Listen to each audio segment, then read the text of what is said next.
After not seeing him for a month, John just thrust a divorce lawyer's business card at me without even asking, "Are you okay? Or how are you feeling divorcing a wife who doesn't work? Pay me $1,000 a month as alimony. Sounds good. Take care." John chuckled as he said this, standing beside him. Emily was wrapping her arm around his, wearing a similar smug expression. "Fine, let's divorce then." I said it so casually that John seemed a bit surprised, but he quickly shared his smile with Emily. Good thing John isn't much of a thinker. It makes my plan easier to execute. After the divorce papers got approved, I decided to start my revenge plan on both of them. I will make them cry as a celebration of my recovery. My name is Sarah Wolf. I'm a 47-year-old illustrator. I'd also work as a children's book author. I just love drawing. I have two childhood friends, John and Emily. They're important friends to me, and John is also my husband. It all started when John asked me out as I was heading to a different college after high school. I was surprised. I thought he was into Emily, but I couldn't say no to a confession from John, whom I had secretly liked. After some thought and consultation with Emily, I accepted John's proposal. Emily's behavior had been a bit problematic since teens, but she was still a dear friend to both John and me. However, Emily had a tendency to snatch other people's boyfriends and then dump them once they became obsessed with her, causing problems time and again. Her parents were concerned, so John and I often spent time with her to watch over her. John and I got married when we were 25, 4 years later. Emily brought her fiancé into our lives. His name was George, a professional working for a top-tier company. Nice to meet you, Sarah and John. I've heard so much about you. Looking forward to our future together. George was very polite, and we all got along immediately. We would get together during holidays and vacations, taking trips or going on long train rides to enjoy some drinks. However, things started falling apart after Emily got pregnant 2 years into her marriage. John and I originally had many siblings, so there was no worry about an heir. So we decided we didn't need children. Both of us loved kids, but weren't keen on actively caring for them. Besides, we loved our freedom to travel and enjoy drinks. We often found it heartwarming to see families with children, but it was never more or less than that. When Emily announced her pregnancy, John's attitude started to change.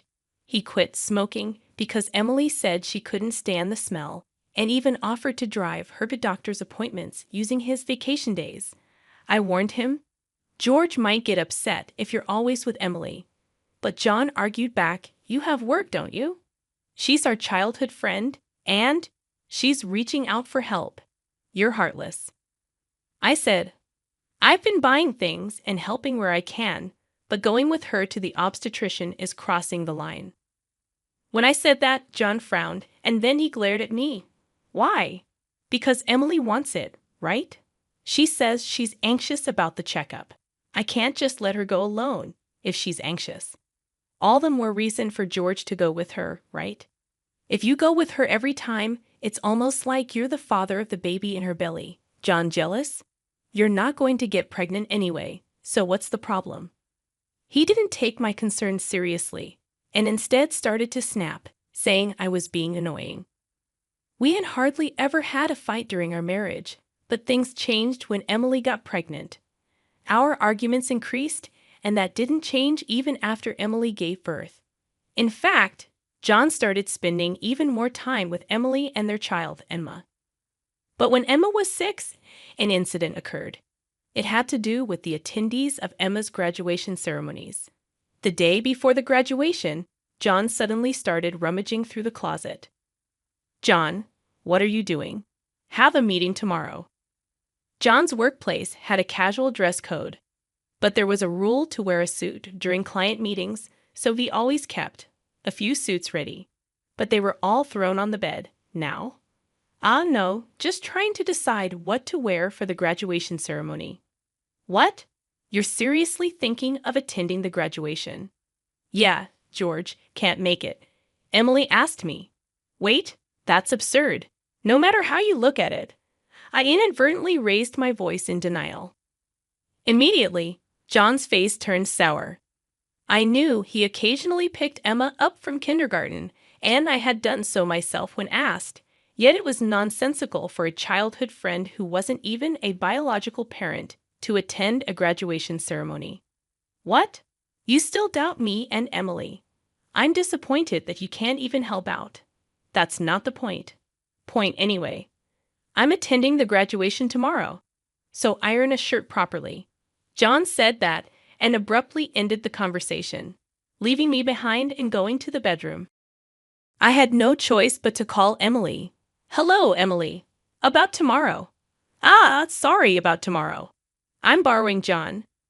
But won't George be upset about the graduation attendance, Sarah? What are you talking about? Obviously, I haven't told George that the graduation is tomorrow. I'll tell him after the ceremony. I was shocked to learn that George didn't know about the graduation schedule. Upon further questioning, it seemed that Emily hadn't informed George about any of the kindergarten events so far, and John had been acting as the father at the kindergarten, which made me dizzy with its selfishness. Wait a minute, Emily. Isn't that extremely unreasonable? It's disrespectful to George, and just because he's a childhood friend, eh? What's wrong? Sarah, you're scary. Well, see you tomorrow. Wait, Emily. I was trembling with anger at Emily, who unilaterally hung up the phone. Still, in the end, I ironed a shirt, prepared a tie, and the next morning saw John off to Emma's graduation ceremony. Since then, Emily and John started going out more frequently, from once a month to once a week, and then to 3 times a week. Eventually, even George seemed to have some suspicions, and one day, while John and Emily were out, he visited our house alone. I'm sorry for visiting you late at night. There's something that's been bothering me. Is it about the 2 of them? Yes, I would like you to take a look at this. George showed me the GPS history he had installed in Emily's car. It showed that she had been staying at a hotel 3 times a week. All of those days, she was out with John, and just by looking at George's face, I understood what that meant. What do you want to do, George? I want to take revenge on those 2. Me too. I can't forgive them for betraying us after all this time. We started planning our revenge on them secretly. First, I started by increasing my income because I had been saving by doing housework and taking care of Emma. My income had drastically decreased. George switched to working from home. And when Emily and John would go out, he would bring Emma to my house, and we would take care of her together. Neither Emily nor John realized that we knew about their relationship, and we were able to gather solid evidence. Once we had collected enough evidence and were ready to take our revenge, we discovered a shocking truth about Emma. George and I struggled with the decision, but we both agreed that we didn't want to hurt young Emma, so we decided to wait until she was an adult to take our revenge. However, even though we decided to endure for 10 years, I was struck with a serious illness. I needed long-term hospitalization, and even at best, I wouldn't be discharged for at least 2 years. Although I could work from the hospital room, it was certain that I would have to reduce my workload. After informing George about the situation, I consulted John. However, John's reaction was no different from when we were making small talk. I'll visit you once in a while. I felt that John no longer had any affection for me, as he didn't even ask about my condition or the name of the disease. In reality, John only visited once a month or once every 2 months, and after Emma's 15th birthday, she started acting strangely. Although she used to visit me almost every day right after I was hospitalized, she became distant after her 15th birthday. However, neither George nor I could figure out why, and we were puzzled. Even when we asked Emma, she just said, "Don't worry about it." However, we ended up learning the reason from John, who rarely showed up. Hey, it's been a while. Yeah, it has. John, who had completely transformed into a flashy appearance, walked in without even knocking. After not seeing him for a month, John just thrust a divorce lawyer's business card at me without even asking. Are you okay? Or how are you feeling divorcing a wife who doesn't work? Pay me $1,000 a month as alimony. That's the deal. So take care, John said, grinning from ear to ear. Beside him, Emily wrapped her arms around John's with a similar expression on her face. Fine, let's divorce then, I casually agreed, which seemed to surprise John for a moment. But he quickly exchanged smiles with Emily. It was good that John wasn't the type to think too deeply. That's why my plan worked so well. After receiving a notification that the divorce was finalized from John, I decided to start my revenge plan against the two of them. I will make them cry as a celebration of my recovery. I promptly started to take action. First, I contacted George to transfer hospitals. Then I informed my lawyer that they would be mediating between the two parties from now on. George also began to act at the same time. He moved near my new hospital with Emma, and he started to visit me frequently. Emma still had a gloomy expression, but I was happy that she came to see me every day. Most of my belongings were already in the hospital room. So I told John to dispose of the rest. I didn't want to bring anything that the two of them might have touched into my new life. Once the hospital transfer and George and Emma's move settled down, I received a call from John. I had only left my seat for a few minutes, but my smartphone already showed 30 missed calls. I answered the phone, feeling exasperated. What? Hey, what the hell is going on? I could hear the voice of a troubled real estate agent behind John's panicked voice. I also heard Emily yelling, which made me feel sick. What do you mean? What's going on? It's obviously about the house. Why do we have to move out? John shouted at me as if it wasn't his fault at all. I replied to him coolly, obviously because that's my house. Huh. John seemed to have completely forgotten. But the truth was the house we lived in was a room I rented as a workspace. When I started to make a living as a freelancer, at that time, I didn't have enough income to maintain two houses, and John didn't have enough income to live alone. So he ended up moving into my place. Therefore, Jan had never paid the rent or utility bills for that room. Although I received some money from him for living expenses, it wasn't enough to maintain the place. Unfortunately, that room was already canceled. It was far from the hospital I transferred to, so I had processed the cancellation the day after submitting the divorce papers. I didn't inform him because the real estate agent who knew the situation said they would contact him. George and Emma suddenly disappeared, and our house was sold. What are we going to do about our new house? I don't know. Maybe stay in a business hotel for now.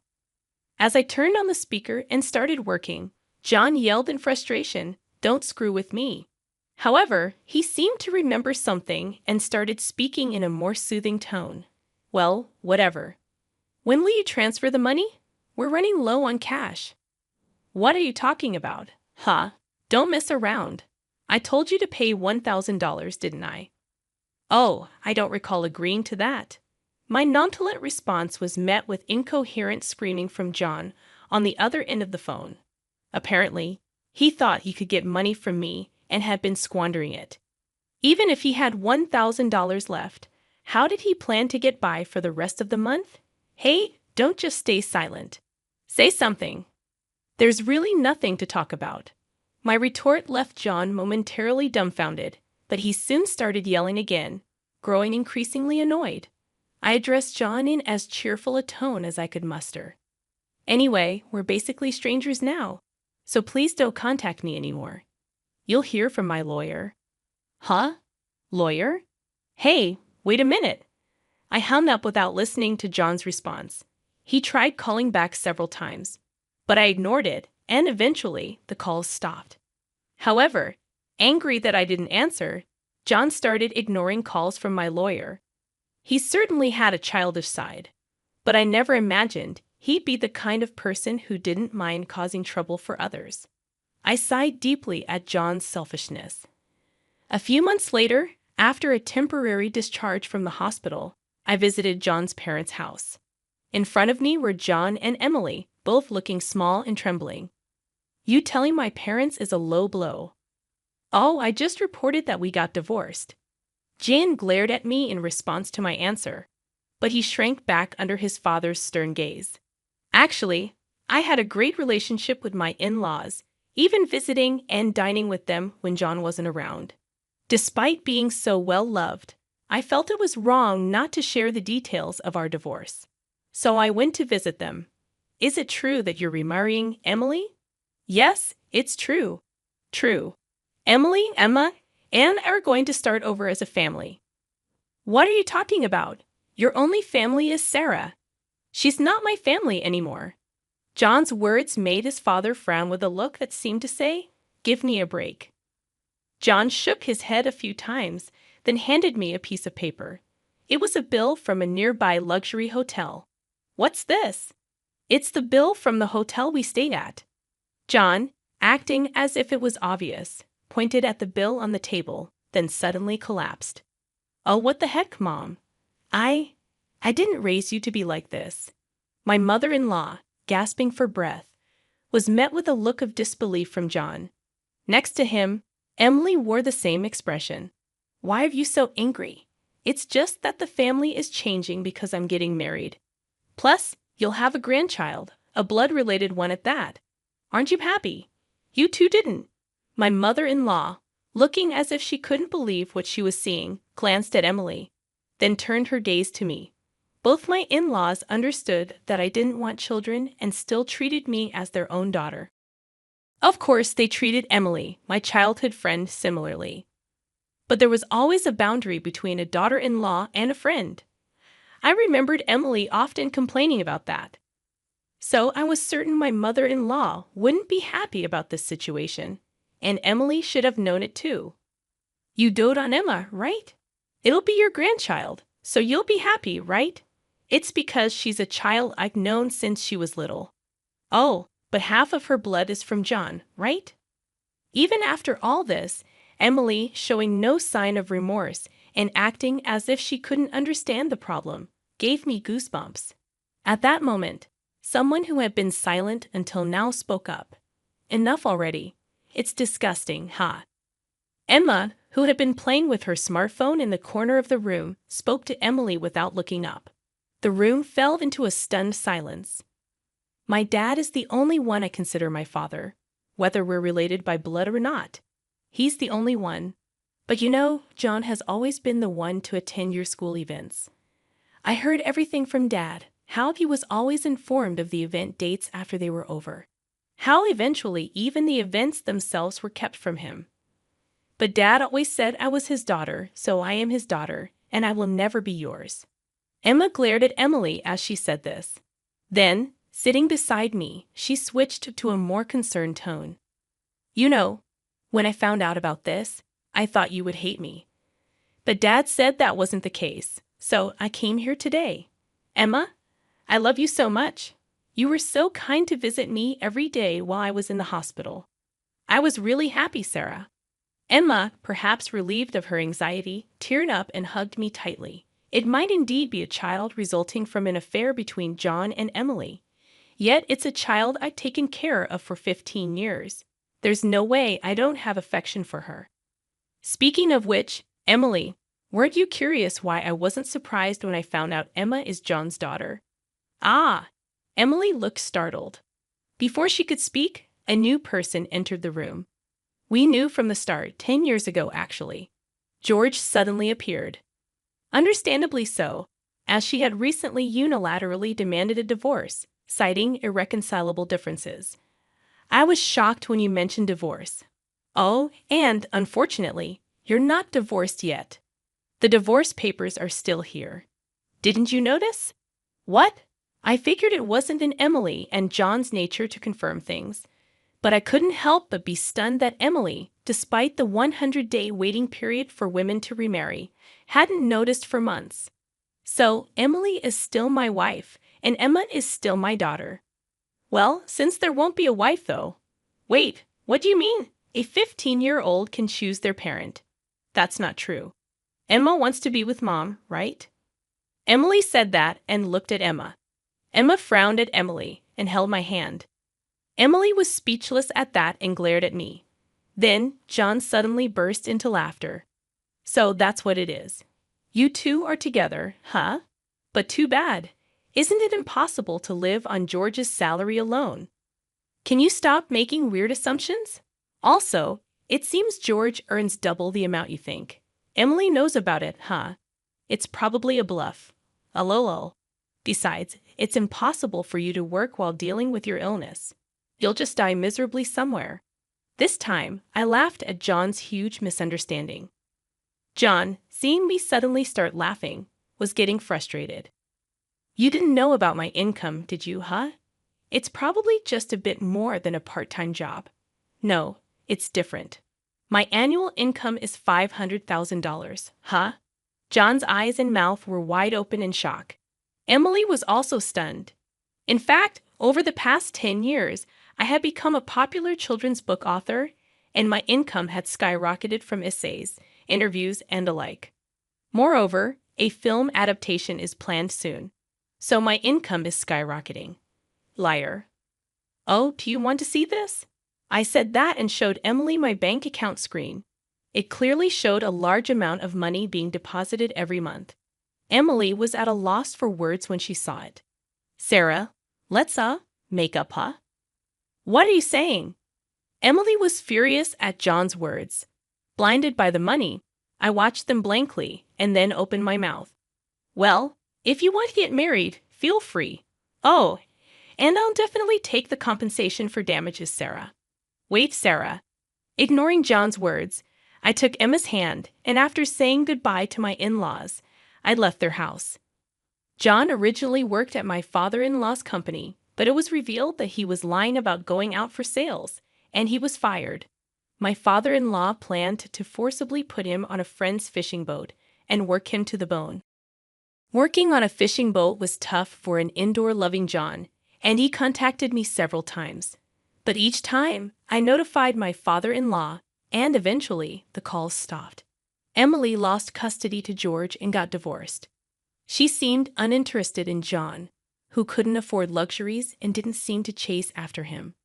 She was disowned by her family and lived alone in a rundown apartment. She hadn't worked at all since getting married, and since she had always made others do things for her, she couldn't do anything herself. And there were hardly any places that would hire her as a full-time employee.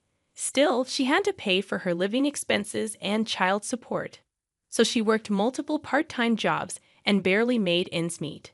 After entering high school, Emma worked hard every day to study abroad and go to a prestigious university overseas. Being originally diligent, her dream is to translate my picture books and deliver them to children all over the world, which makes me happy. As for me, my picture books are selling well, and I am receiving more and more offers for anime adaptations and merchandise. My illness is also progressing well, and although I am still hospitalized, my doctor recently told me that I might be able to leave the hospital next year. And one more thing. George and Emma come to visit me every day. Actually, George recently confessed to me with remarriage in mind. I haven't given my answer yet, but I can't help but have feelings for him. He said he wants to live together when I leave the hospital. While thinking about what to answer, I work on my picture books every day, hoping for a happy future for us. I weave stories again today.